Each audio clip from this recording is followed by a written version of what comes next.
The next spot that I want to go to, next place I want to go to, is this.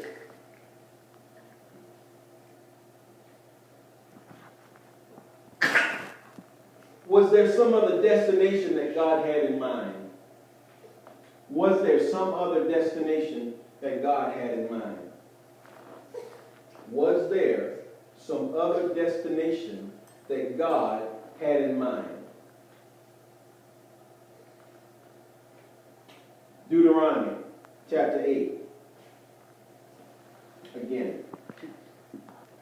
Deuteronomy chapter 8. I want to look at verse number 15. And it reads, "Who led thee through the great and terrible wilderness, wherein were fiery serpents and scorpions and drought, where there was no water? Who brought thee forth water out of the rock of flint?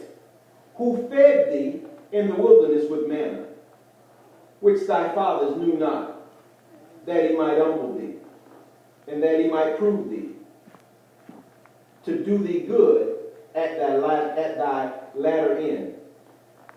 And thou say in thine heart, my power and the might of mine hand hath gotten me this wealth. But thou shalt remember that the Lord thy God, the Lord thy God, for it is he that giveth thee power to get wealth, that he may establish his covenant which he sware unto his fathers." That he may establish his covenant. What was the true destination? What was the true destination here? When we look at verse number 15, he says, who brought you out? Who led you through the great and terrible wilderness? He's talking about leading them through the wilderness. They're going through the desert. Wherein were fiery serpents and scorpions and drought, where there was no water. Who brought thee forth water out of the rock of the flint?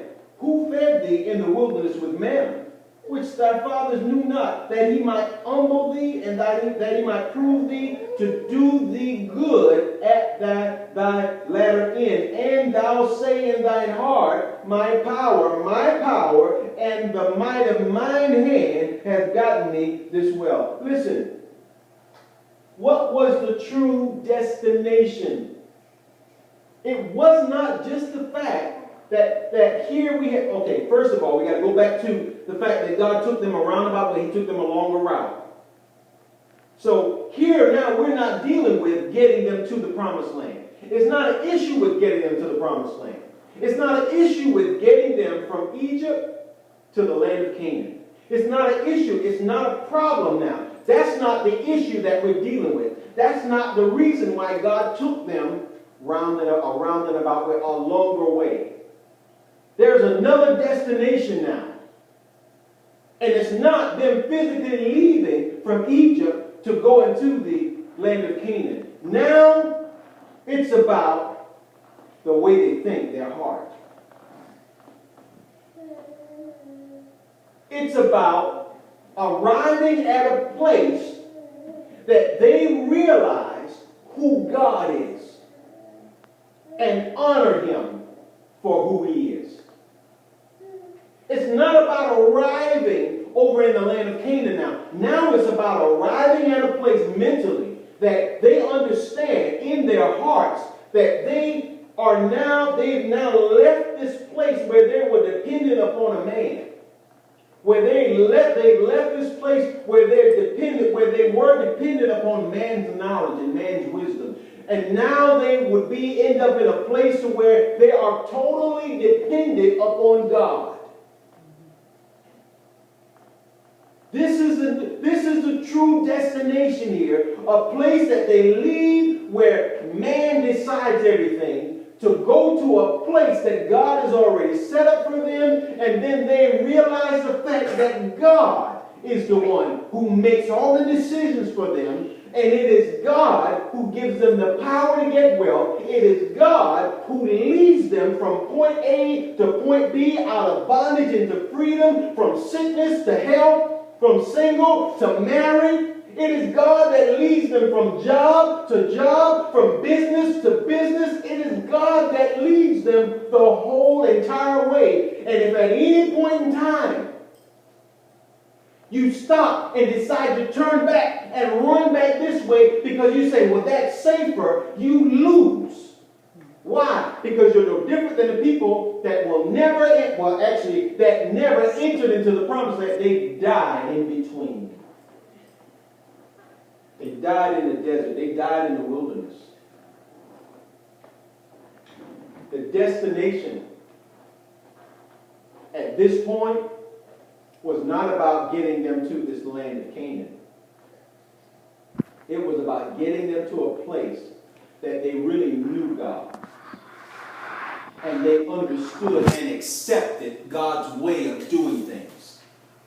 It was taking them out of Egypt, taking them out of this kingdom that Pharaoh was ruler over, and taking them out and ushering them into a new kingdom that God is ruler over. That God makes all the decisions, and He has all the decrees already set up, and all we have to do is come into alignment with what's already been decreed and declared. Glory. We're going to press this thing. I think we're going to press it. I know I'm a little bit over my time. It's already 7:30, but I'm going to try to go another 15 minutes at the most and get this thing in here. Should not every step have brought them closer to God? See, every day that they spent in the wilderness now had nothing to do with them getting to the land of Canaan. Every extra day that they were spending now had to do with them getting closer to God. That was the real destination. Getting closer to God. Arriving at a place where God was their ruler. Not another man. And here they were, desiring to go back to be slaves again, to be controlled by another man.